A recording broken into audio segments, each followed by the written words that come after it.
ಒಂದು ಕಾರ್ಯಕ್ರಮವನ್ನಾಗಿ ಅವರನ್ನು ಆತ್ಮೀಯವಾಗಿ ಬರಮಾಡ್ಕೊಳ್ತಾ ಇದ್ದೀವಿ. ಇದಕ್ಕೆ ಬರಬೇಕು.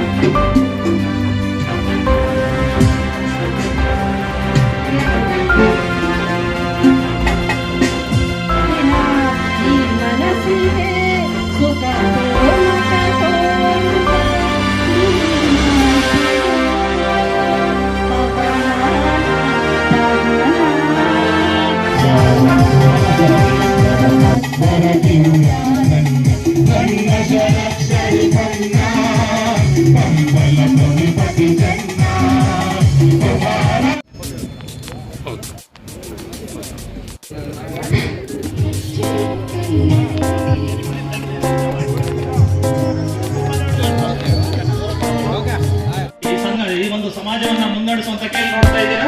ಮೋನೋದಲ್ಲಿ ಶ್ರಮಿಸಿರ್ತಾರೆ, ಅವ್ರಿಗೂ ಕೂಡ ವಿಶೇಷ ಧನ್ಯವಾದ. ವೆಂಕಟರಾಮ್, ಆನಂದ್, ಸೀನಪ್ಪ, ವೆಂಕಟೇಶಪ್ಪ, ಚಿನ್ನಪ್ಪಯ್ಯ, ಶ್ರೀನಿವಾಸ್ ಈ ಎಲ್ಲ ಮುಖಂಡರು ಕೂಡ ಈ ಒಂದು ಕಾರ್ಯಕ್ರಮ ಇಷ್ಟೊಂದು ಅದ್ದೂರಿಯಾಗಿ ಕೊಡೋದಕ್ಕೆ ಲೇಸಿಂದಿ ಮಕ್ಕಳ ಲೋಕಂ ಸರ್ವಜ್ಞನ ತ್ರಿಪದಿ ಓದಬಲ್ಲ ಮರಳಿ ಬರುವುದಿಲ್ಲ, ಬಂದ ಅವಕಾಶ ಉಳಿಯುವುದಿಲ್ಲ, ಸರ್ವಜ್ಞ ಹೇಳುವವನು. ಸಮಾಜವನ್ನು ಮೊನ್ನೆ ನನ್ನ ಹತ್ರ ಮಂಜು, ಸೋಮಣ್ಣ, ಮೇಸ್ಟ್ರು ಕೃಷ್ಣಣ್ಣ ಮತ್ತು ಕಾರಲ್ಲಿ ಜಯರಾಮಣ್ಣ ಇವರೆಲ್ಲ ಬಂದಿದ್ರು. ನಾವು ಸರ್ವಜ್ಞರ ಪುತ್ಥಳಿಯನ್ನು ಬಂಗಾರಪೇಟೆ ಕುಂಬಾರಪೇಟೆಯ ರಸ್ತೆಯಲ್ಲಿ ಇಡ್ತಾ ಇದ್ದೀವಿ. ಅಲ್ಲಿಗೆ ಬರಬೇಕು, ನೀವೆಲ್ಲರೂ ಬಂದು ಅಲ್ಲಿ ಸರ್ವಜ್ಞ ಪುತ್ಥಳಿಗೆ ಗೌರವ ಸಲ್ಲಿಸಬೇಕಂದ್ಬಿಟ್ಟು ಒಂದು ಮನವಿ ಮಾಡಿದ್ರು. ನಾನೇನೋ ಒಂದು ಸಿಂಪಲ್ ಆಗಿ ಮಾಡ್ತಾ ಇದ್ದಾರೆ ಅನ್ಕೊಂಡಿದ್ದೆ. ಆದ್ರೆ ಇವತ್ತು ನೋಡಿದ್ರೆ ಕುಂಬಾರಪಾಳ್ಯದ ಎಲ್ಲ ಹೆಣ್ಮಕ್ಳು ತಾವೆಲ್ಲರೂ ಇಲ್ಲಿ ಬಂದು ಈ ಕಾರ್ಯಕ್ರಮವನ್ನು ಯಶಸ್ವಿಗೊಳಿಸಿದ್ದೀರಿ. ಈಗಾಗಲೇ ನಾನು ಪುರಸಭಾ ಅಧ್ಯಕ್ಷನಾಗಿದ್ದಾಗ ನಮ್ಮ ಪಂಪ್ ಹೌಸ್ ಹತ್ರ ನಮ್ಮ ಶಾಸಕರು ಅವಾಗ ಅದಕ್ಕೆ ನಾನು ಬಿಲ್ಡಿಂಗ್ ಅನ್ನ ಕಟ್ಕೊಡಿ ಅಂದ್ಬಿಟ್ಟು ಅವತ್ತೇ ಡೊನೇಷನ್ ಅನ್ನು ಕೊಟ್ಟರು. ಶಾಸಕರು ಎಲ್ಲಾ ಸಮುದಾಯಗಳಿಗೆ ಒಂದು ಭೂಮಿಯನ್ನ ಕೊಡ್ತಾ ಇದ್ದಾರೆ. 5 ಗುಂಟೆ 10 ಗುಂಟೆ ಎಲ್ಲಾ ಸಮುದಾಯಗಳಿಗೆ.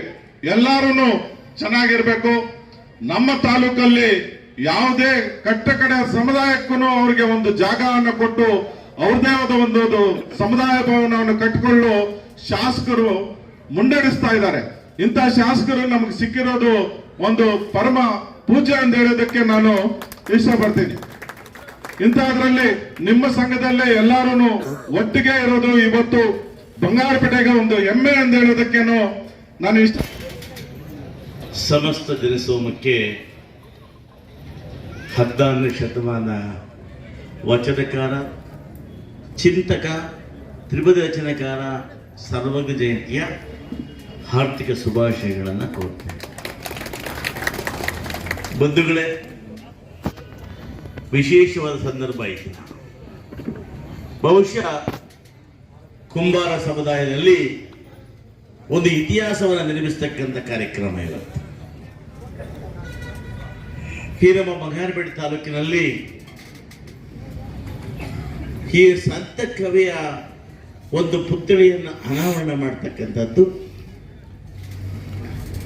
ಹಾಗೆಯೇ ಸರ್ವಜ್ಞ ಜಯಂತಿಯನ್ನು ಮಾಡ್ತಕ್ಕಂಥದ್ದು, ಈ ಪ್ರತಿಭಾವಂತ ಮಕ್ಕಳಿಗೆ ಪುರಸ್ಕಾರವನ್ನು ಮಾಡ್ತಕ್ಕಂಥ ಈ ಸಮಾರಂಭದಲ್ಲಿ ವೇದಿಕೆಯಲ್ಲಿ ಕೂಡ ಇವತ್ತು ಬಹಳ ಸಂತೋಷವಾದ ದಿನ.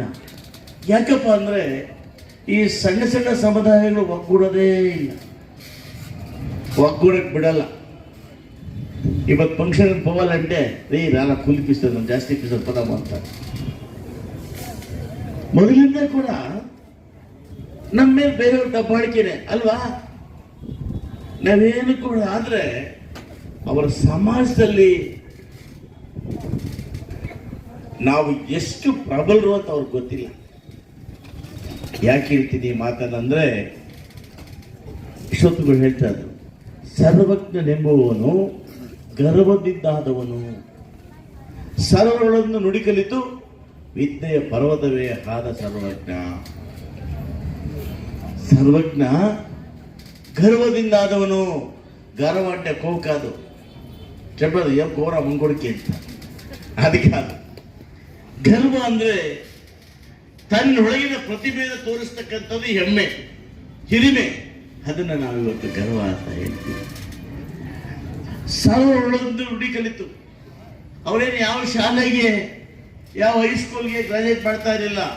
ಸರ್ವರಳು ಎಲ್ಲರಲ್ಲೂ ಸೇರಿ ಆ ವಿದ್ಯೆ ಕಲಿತು ಆ ವಿದ್ಯೆಯ ಮುಖಾಂತರ ಇಡೀ ತ್ರಿಪದಿಗಳನ್ನು ರಚನೆ ಮಾಡಿ ಸಮಾಜಕ್ಕೆ ಆದರ್ಶಪ್ರಿಯಾಗಿದ್ದಂಥವರು ನಮ್ಮ ಕನಕದಾಸರು, ನಮ್ಮ ಸರ್ವಜ್ಞರು. ನಮ್ಮಲ್ಲಿ ಹಾವೇರಿ ಜಿಲ್ಲೆಯ ಹಬಲೂರು ಎಂಬಲ್ಲಿ ಫೆಬ್ರವರಿ 21 ಜನನ ಮಾಡಿದ್ರು ಅಂತೇಳಿ ನಾವು ಅದನ್ನ ಇವತ್ತು ಕೇಳ್ಪಟ್ಟಿದ್ದೇವೆ. ಈ ಒಂದು ಸರ್ವಜ್ಞ ಜಯಂತಿಯನ್ನು ಮಾಡಬೇಕು ಅಂತ ಯಾರು ತೀರ್ಮಾನ ಮಾಡಿದ್ರು ಅಂತ ನಾವು ತಿಳ್ಕೋಬೇಕಾಗ್ತದೆ. ಈ ರಾಜ್ಯ ಕಂಡಂತಹ ಹಿಂದುಳಿದ ವರ್ಗಗಳ ನೇಕಾರರು, ಅಹಿಂದ ನಾಯಕರು, ದೇವರಾಜ ಅರಸವರ ಹಾದಿಯಲ್ಲಿ ನಡೀತಕ್ಕಂಥ ಗೌರವಾನ್ವಿತ ಮುಖ್ಯಮಂತ್ರಿಯಾಗಿರ್ತಕ್ಕಂಥ ಸಿದ್ದರಾಮಣ್ಣ. ನೀವು ಅಂದ್ಕೋಬಹುದು, ಯಾಕೆ ಯಾವತ್ತೂ ಇಲ್ವಲ್ಲಪ್ಪ, ಇವತ್ತ್ಯಾಕೆ ಮಾಡಿದ್ರು ಅಂತ. ಇದರ ಉದ್ದೇಶ ಸರ್ವಜ್ಞ ಜಯಂತಿಯನ್ನು ಮಾಡುವ ನೆಪದಲ್ಲಿ ನಾವೆಲ್ಲ ಕೂಡ ಸೇರಬೇಕು, ಹೊಂದಾಗಬೇಕು. ಒಂದಾದಾಗ ಮಾತ್ರ, ಒಗ್ಗಟ್ಟಾದಾಗ ಮಾತ್ರ ನಮ್ಮ ಬೇಡಿಕೆಗಳನ್ನು ಪಡೆಯಲಿಕ್ಕೆ ಸಾಧ್ಯ ಆಗ್ತದೆ. ಒಗ್ಗಟ್ಟಿಲ್ಲ ಅಂದ್ರೆ ಏನಾಗಲ್ಲ. ಐತಿಂದ ಸಿದ್ದರಾಮಣ್ಣವರು ಸರ್ವಜ್ಞ ಜಯಂತಿಯನ್ನು ಮಾಡಿ, ಆ ಸರ್ವಜ್ಞ ಜಯಂತಿಯನ್ನು ಮಾಡೋದ್ರ ಮುಖಾಂತರ ನಮ್ಮ ಸಮುದಾಯಕ್ಕೆ ಒಂದು ಕೊಡುಗೆ ಕೊಟ್ಟಿದ್ದಾರೆ. ನಾನು ಬಂಗಾರಪೇಟೆ ತಾಲೂಕು, ಕೆಜರ್ ತಾಲೂಕು ಪರವಾಗಿ ಗೌರವಾನ್ವಿತ ಮುಖ್ಯಮಂತ್ರಿಗಳಿಗೆ ಅಭಿನಂದನೆಗಳನ್ನು ಸಲ್ಲಿಸ್ತೇನೆ.